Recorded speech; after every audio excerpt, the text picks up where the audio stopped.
Rush, flag, pass incomplete.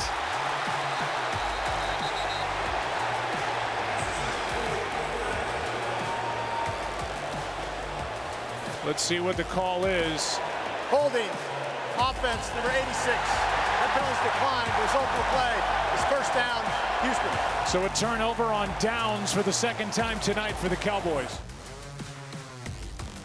In a game of inches, every single detail matters. And again, the Dallas Cowboys really struggling offensively to execute in the biggest moments. And that's what this Week 11 game came down to Monday night. And the question that had been asked all week leading up to that matchup, who officially runs Texas? Well, the Dallas Cowboys not coming out on top in that argument this time. 34-10 the final in AT&T Stadium, and the Dallas Cowboys now 3-7 in the season and still winless at home. A one-possession game at half with the Dallas Cowboys trailing. Had the opportunity to set the tone coming into the third quarter, getting the ball to start the second half, but they go 3 and out. But even then, there was an opportunity, something that's been said in every home game all year. And Dallas lucked up with Houston picking up a 15-yard penalty on their second drive, put Dallas inside the 20, and Cooper Rush fumbles, then back-to-back incomplete passes, and their second turnover on downs of the game. From miscues to fumbles, from bad passes to drops,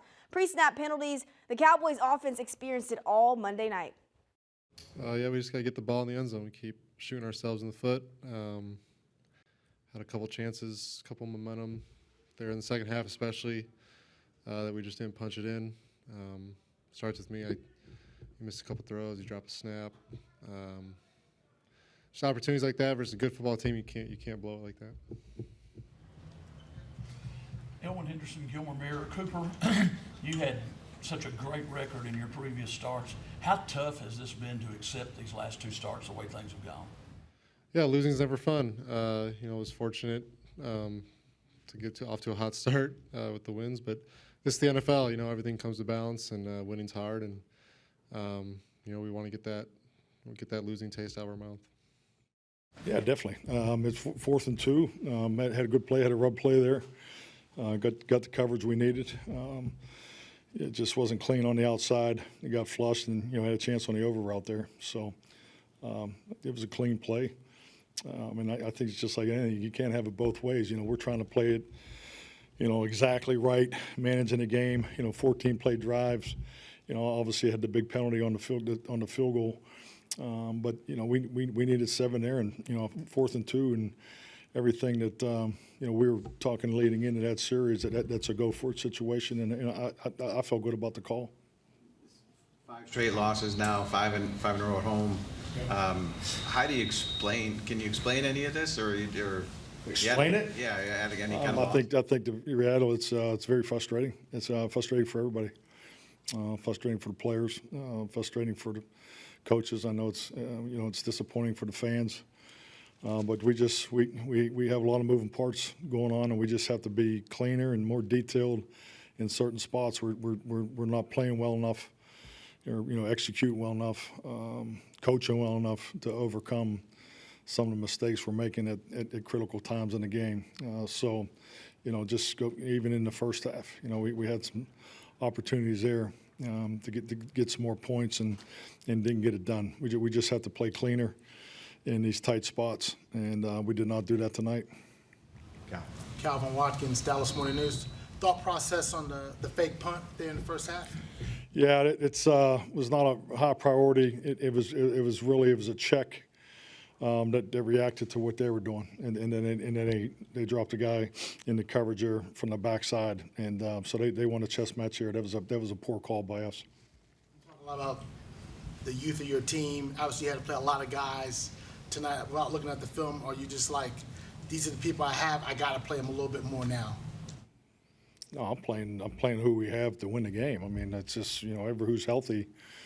We had a long week of practice, but we had a number of guys that didn't make it.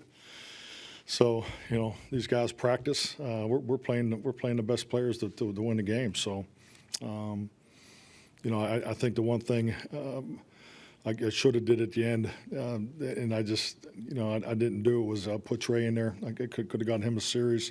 That's one thing that I would second guess myself on. But other than that, I mean, we got guys going down. There's a number of guys went down in the game, and you just got to keep playing. Mac Engel, Fort Worth Star-Telegram. I know sometimes in these situations when the record's not going the way you want, effort can be a question. Have you felt good about how hard your team is playing throughout all this? Yeah, I thought they fought. Absolutely. We're just, our problem is an effort. It's not effort during the week. I haven't seen that. So, we're not making critical plays. The big play, ratio. We were -4 at halftime, and that's usually a pretty good indicator of how the flow of the game's going. You usually average 16 big play opportunities a half, and I don't know what it. I know it. Obviously didn't go very well for us in the second half too. So, we just got to stay after it. We got some young guys that are playing. We got to get them right. We're a 6-day week, but yeah, I'm disappointed. I'm frustrated for our guys because I know how much they put into this, and but we just got to keep banging away here. Yeah, there's a lot of reasons to be frustrated, but also some good reasons to be pleased about what you saw in Week 11. You have a lot of young guys that are still trying to prove themselves. Well, they certainly made a step in proving themselves, like a Luke Schoonmaker, a Brevin Spanford, a Ryan Flanoy. They just couldn't get the run game going with only 64 yards on the ground. That opens up the pass. But what really went wrong in the Dallas Cowboys loss to the Texans in Week 11? We're breaking that down up next. Dallas Cowboys Flashback, powered by Reliant, is brought to you by AT&T, official sponsor of the Dallas Cowboys, and by Reliant, official energy provider of the Dallas Cowboys.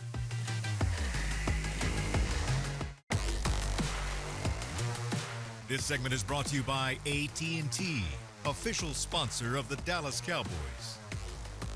The Dallas Cowboys falling to the Houston Texans in Week 11, and just when this Dallas offense thought they had seen it all, it only got a little bit worse. After a turnover on downs, the next possession, the Houston Texans defense took a fumble to the crib. Let's go ahead and run the play really fast. Second and 6, Dallas 40. Derek Barnett, the strip sack. Then Tyler Guyton recovers. Then Jalen Petrie knocking it out of Tyler Guyton's hands. And Barnett sticking with the play the whole way. Takes it all the way to the house to make it a 17-point ball game. It was the ultimate dagger in the fourth quarter for the Dallas Cowboys. And Mike McCarthy addressing the play post-game. Tyler Guyton. It looks like at times he's been pretty good, and other times some of this has been a lot for him as a rookie. Is it too much for him right now? He's just young. I mean, he's young, and this is what he needs. He has a bright future ahead of him, but he's just very green right now. We're not teaching no linemen to carry the ball. That's twice now. That was a big play, obviously, in the game. We need to fall on the ball. Secondly, you've talked all week about the opportunity, adversity, and how do you keep this team from getting frustrated and getting down on themselves as the losses mount? Well, I mean, hell, they better be frustrated. I mean, we're all frustrated. I think it'd be something wrong if they weren't frustrated. So, just very honest with everything and stay in tune with what's right in front of us. I mean, that's the only way I've ever done it. And we got a tough road game. We got a division game coming up. It's disappointing. I thought they definitely put the prep in this week. We had some guys that didn't make it, and so we had some different practice patterns that we went through. But for the most part, I thought these guys were ready to go and came out. They came out ready in the first half. Unfortunately, we haven't been doing that, putting our pieces together. We don't really have it figured out right now, and that's sucks. Steve, you've not been through this really before, maybe your rookie year, but how do you cope with it? It sucks, to be honest. I mean, it's not so much coping, it's moving on to the next one. I mean, you can't dwell on it. I mean, what happens in the past is now in the past. And we're going to go look at this film, correct what we need to, and we got to go out there and play better. Get in the end zone. We get in the end zone, we have a whole different conversation. We've talked to you many times about leadership. We're in this losing streak, Dak's gone. What are you learning this season about leadership? Obviously, everybody is looking to embarrass us, right? They have their opportunity. When they do, they try to, put us out. And we had so much success over the last 3 years as far as in the regular season. it's starting to bite us right now. So for us, we got to find ways. We got to find ways to gel together, play together, and finish this thing out. So with us, I mean, we got to go out there and play hard, bro. We got to play for the guy that's next. I mean, lining up next to us, to our left and our right, and then just put them before yourself. You know what I'm saying? It's not so much selfishness. It's about being selfless, and I feel like at that moment, that's when we'll play better, we'll gel together, and everything will take care of itself. I mean, we can't be selfish in a time like this. Everybody's hurting. Everybody's feeling bad about it. Do you have the mentality of you're trying to set an example with how you play out there so everyone else is trying and things like that? Man, absolutely, bro. Throughout the weeks, everybody knows, everybody on my team knows. I mean, I'm going through situations as far as with my body, but does that stop me from going out there and playing my heart out for these guys? No, absolutely not. So with that, man, I take pride in what I do. I take pride in my game, and I take pride in playing for the fans and everything in between. So with that, man, every week, I'm not coming out here playing to lose. So whoever that is lining up in front of me, just expect the best out of me every single time. CeeDee Lamb has always been a competitor. That's what you got to love about him. But he's not shying away from his frustrations at all. He's not happy about what this offense has produced. Well, you switch gears to the defensive side of the ball. These players aren't happy about their performance in Week 11 at all either. That's up next here on Cowboys Flashback. This segment was brought to you by AT&T, official sponsor of the Dallas Cowboys.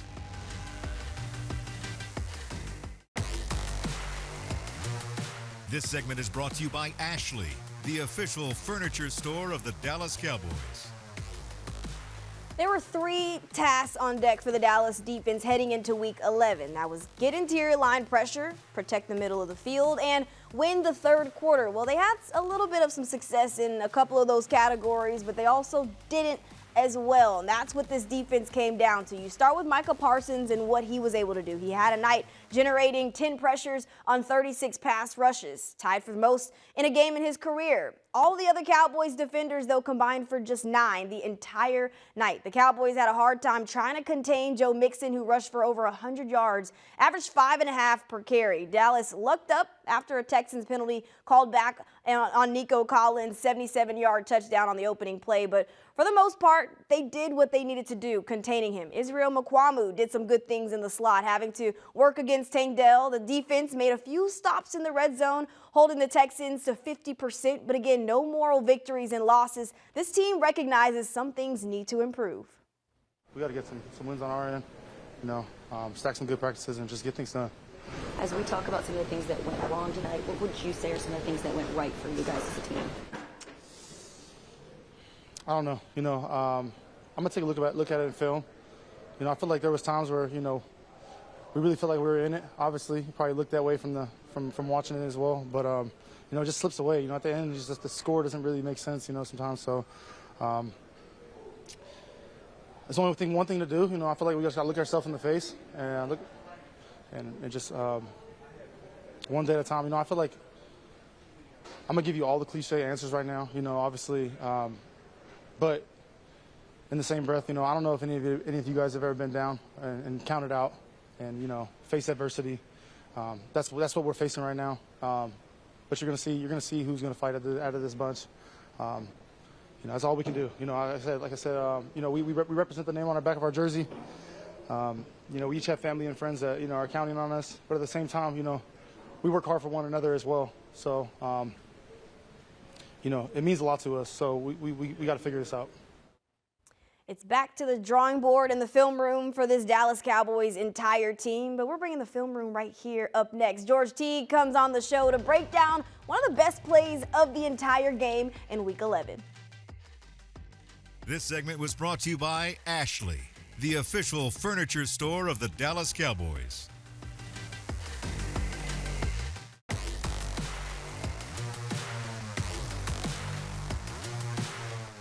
Welcome back into Cowboys Flashback. Nicole Hutchison here with George Teague here to break down a play, the best play of the game we have seen actually all season long in just a few moments. But first, we got to run it back first because Kevontae Turpin might be undersized, right? But his speed makes up for it. And when he's on the field, he's probably one of the biggest threats offensively as far as his speed. Let's go ahead and roll the tape.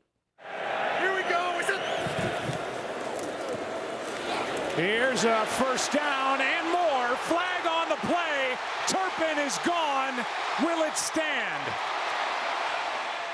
Nah, I was too much. To be real, I wasn't really running fast. I was just really jogging. And once I figured out that I was gone, well, I can run faster than that. Though if that was the fastest, well, just wait till you see me really run for real.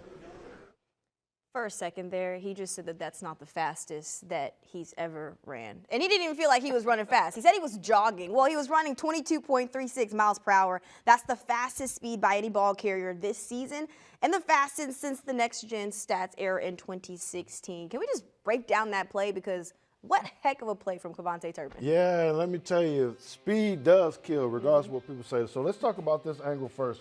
Where you got CeeDee Lamb, who is going to be doubled by this safety, right? So he's actually going to drop down in this area. And then you got another safety who is going to go over here and play half, right? Which creates, what you'll see in just a second, this is Turpin over here, a lot of space in the middle of the field that he's going to get it. Yes, and we'll hit on that too, right? So once you go to the other angle and you can see this now, here we are. We're man-to-man with this guy, right? He has the opportunity to work inside of him, run this quick slant. Again, just a reminder to all this open space that we have over here. All right, so you let it go. You will see the 1-2 step. Give him some. Beat him inside, make him open up his hands. And now you're asking these guys to try to catch the fastest guy on the team. What did you say, 22 miles an hour or 23? Man, there is no catching this guy once it happens. So it's a great job of him creating the separation and giving an easy throw for Cooper Rush. He was talking 1-2 step, not Sierra at all. Not Sierra, y'all, all right? The 1-2 step off the line of scrimmage. But can we run that play back really fast? Because you talk about the separation. This has been a struggle for this team all season long, and something that, Jalen Tolbert even talked to me about earlier this year. And you see guys winning, they're running their routes not just to win, but also create separation for other guys. You saw Schoonmaker open on that play. You saw Jalen Tolbert get a little bit open as well. I mean, this is something that you certainly want to see from these wide receivers. Well, you need consistency out of every single player that you have, right, in the way that they run their routes. Run them full speed, making sure that you're trying to create the separation, because you need a little bit more window for them to throw the ball in. Contested throws are really hard to try to get to, but when you got everybody on the same page, running full speed, winning every route, whether or not you're going to get the ball or not, it's extremely important. Excuse me, that was Brevin Spanford that was wide open down the middle of the field. But when you talk about the ball distribution, 10 guys saw the ball, caught the ball against the Texans. Did you at least like the improvement in that area? Oh, 100%. When you have a number one guy and you know that he's going to get the ball, CeeDee Lamb I'm talking about, you need other guys to step up. So if you can distribute the ball and make the defensive coordinator try to figure out, is it going to be the tight end? Is it going to be the slot away from CeeDee Lamb or an outside guy? It just makes it so much more difficult on the defensive coordinator to be able to stop you. So spreading it out, I love it 100%. We like that. We like that. Now, Jonathan Mingo, 0 catches on 4 targets. What needs to happen with him? Well, we need to give him a little bit of slack, Absolutely. okay? Just because he just got here, he's probably still learning the offense, terminology, and you got to have the cohesiveness with a new quarterback. So it's not Dak. Comes in, now you got to work with Cooper Rush, so it's extremely important that you just need time to be able to work. So hopefully as the season goes, he gets more targets and more production. We need to give grace to him. We also need to give grace to Brandon Aubrey because even though he missed a field goal, it's okay. He still made history. We're talking about Brandon Aubrey up next, Butter Aubrey, as we should say. That's right here, up next on Cowboys Flashback. To watch more Dallas Cowboys content on your connected TV, download the Cowboys Now app on Amazon Fire, Roku, and Apple TV.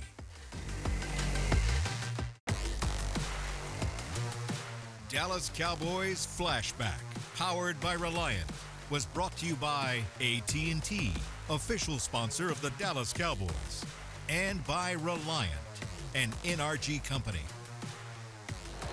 53-yard try by Aubrey. And Mr. Automatic. We show love to special teams over here, especially when it's Brandon Aubrey, a guy who's been nothing but consistent for this Dallas Cowboys team. That was his 20th career field goal of 50 or more yards. And that field goal right there was also made him the first kicker in NFL history to make 10 or more field goals from 50-plus yards. Shout out to Butter Aubrey, just doing the thing every single game. But you talk about he's been certainly a bright spot for this team, needed going into this next stretch of games. They have Washington. They head out to Washington to take on Dan Quinn and the Commanders. They're 10-point underdogs, now 5 games behind the NFC East. Can the Cowboys pull out a win in Washington? We'll find out.